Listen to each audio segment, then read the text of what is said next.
Hello, moi c'est Margot Fazio, je suis la co-réalisatrice et co-scénariste de Tears Come From Above.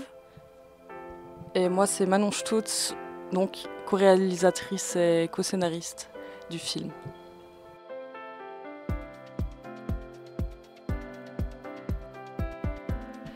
Alors, on était en voyage à San Francisco avec Margot et on a découvert le mémorial des Triangles Roses. Et puis, quand on est revenu, on a découvert le thème du Nikon qui était le nombre 13. Et finalement, on a brainstormé sur l'idée. Et puis, en fait, ça nous est revenu, cette histoire de Triangle Rose. Et en fait, on s'est dit qu'on allait intégrer ce nombre dans le tatouage, en fait. Et, parce qu'on savait que les détenus étaient tatoués. Donc on a voulu parler plutôt des triangles roses que des personnes juives pour parler de minorité, en fait.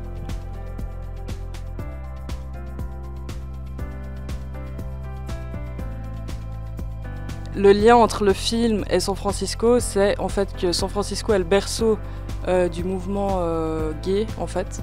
Et justement là-bas, ils ont ce mémorial des triangles roses pour se remémorer la déportation justement pendant la Deuxième Guerre.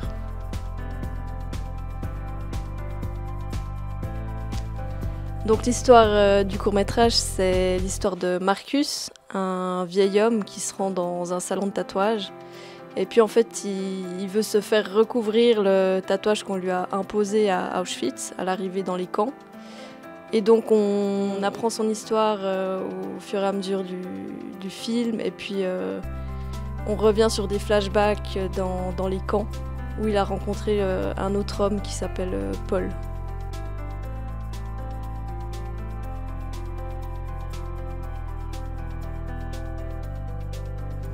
Du coup, on a fait la même école de cinéma à Lausanne. Et c'est là où on s'est rencontrés, parce qu'on était dans la même classe. Et puis quand on a fini notre bachelor en 2018, on s'est revus, on a retravaillé ensemble sur des projets, mais voilà, comme technicienne ou autre. Donc on a décidé de réaliser un court-métrage ensemble dans le cadre d'un autre festival qui était le Nespresso Film Festival. Donc voilà. Et après, on a continué en fait à faire que des festivals dans ce genre, dont le Nikon qu'on a fait aussi l'année passée, avec Sur le toit de l'Europe. Et puis donc Tears, c'est notre 4e court-métrage ensemble. Voilà.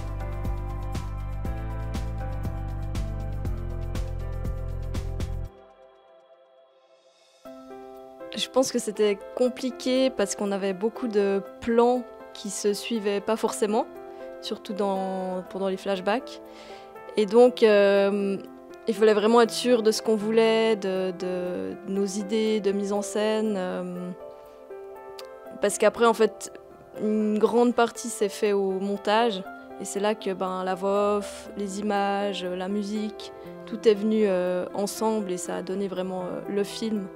Mais donc c'est vrai que sur le tournage, je pense que c'était un peu peut-être plus compliqué, avec juste un plan là, peut-être pour l'équipe aussi de voir où on voulait en venir au final. Donc oui, quand on a écrit la première version du scénario, on n'était pas du tout confiante, parce qu'en fait ça ne nous captivait pas en fait ce qu'on avait écrit.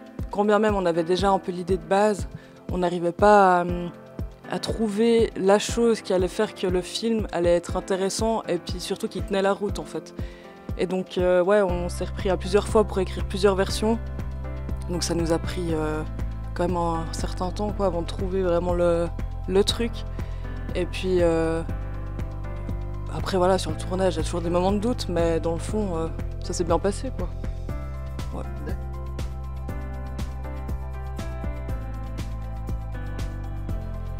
Donc un tatouage, on s'était dit que si on gagnait le Nikon ou un prix, disons, peu importe lequel, on allait se faire tatouer un symbole en rapport avec le film.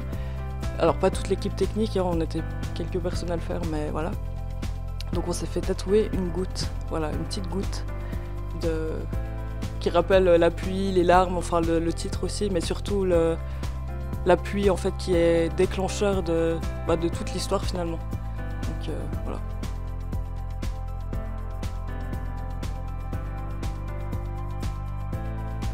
Il y en a eu beaucoup, mais je pense que le plus impressionnant, c'était toutes les personnes qui nous ont écrites personnellement pour nous dire que le film les avait touchés.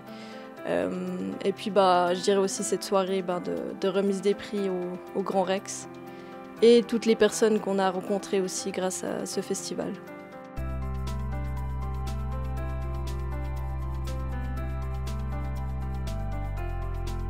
Donc nous, on a connu ce festival l'année passée en fait.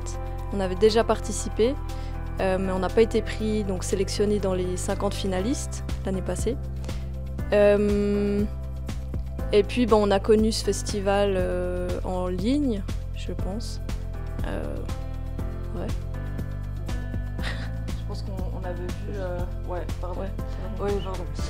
Je pense qu'on avait vu d'autres personnes qui avaient participé, et puis du coup on s'était dit qu'on allait suivre déjà sur Instagram un peu ce qui se passait, et puis c'est comme ça qu'on a un peu connu le festival en soi. Et on savait qu'il y avait un thème, qu'il y avait une durée, et puis c'est là que nous ça nous plaisait de faire en sorte d'appliquer justement ces critères-là pour créer un film. Ouais.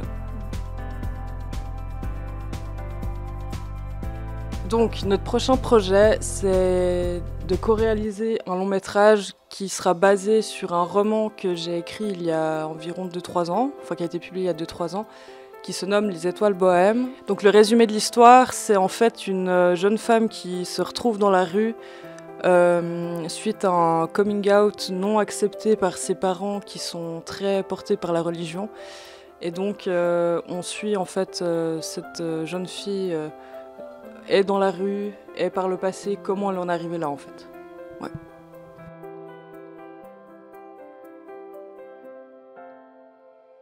Donc c'était beaucoup d'émotions parce que on s'y attendait vraiment pas. Enfin, il y avait quand même une grande concurrence, beaucoup de films très bien qui méritaient aussi ces prix.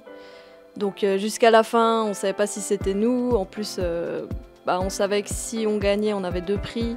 Si on n'avait rien, on n'avait vraiment rien. Il n'y avait plus de chance, quoi. Et puis après, de se retrouver face au jury, face à Alexandre Astier, qui nous a quand même dit des mots très touchants aussi. Donc c'était beaucoup d'émotions pour une seule soirée. C'est vrai. Daily Movies et Baka News Network. Merci beaucoup pour l'interview. Merci.